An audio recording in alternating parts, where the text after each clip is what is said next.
Today's eMoney tip of the week is on observations and next steps. We love observations and next steps, and we use them for absolutely every client that is in eMoney on our team.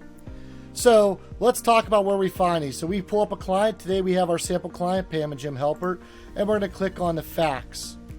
Once we're in the facts, we're going to scroll down to where it says observations and next steps. If this is a new client, these are going to be blank. This is a sample client we use a lot, so we have a lot of information on there. But let's talk about on our team how we use these and when we use these. First and foremost, observations for us are going to cover two areas. As we're building out the plan, it's going to be a communication tool for us and our clients. We're going to put information in there. We noticed that your statement you had from your 401k did not have beneficiaries, so we assume the beneficiaries is your children. That's a way that it's an observation that we noticed.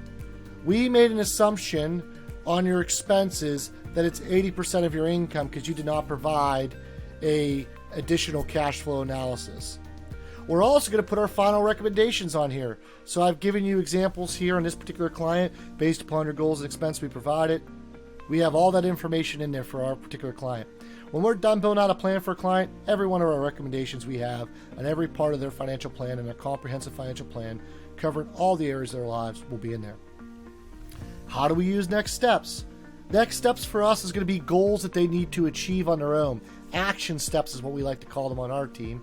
So when you look here at the next steps, so let's say, for example, an observation might say your 401k didn't provide that beneficiaries, so I assumed it was your children.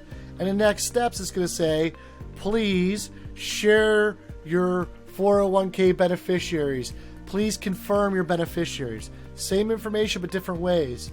One of the key parts about next steps when you utilize them is that it's a verbal contract with the client.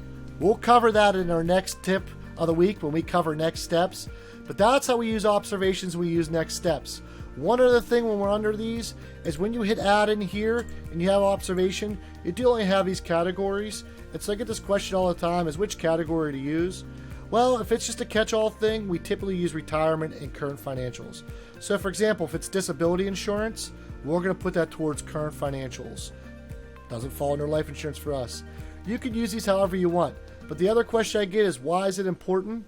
Because when you're showing a client some of the other reports, whether it's go to presentation or it's under presentations, it will actually categorize these under those specific things for your observations and for your next steps. We hope this tip helped educate and empower you to do more plans for your clients so that you can impact more lives through financial planning.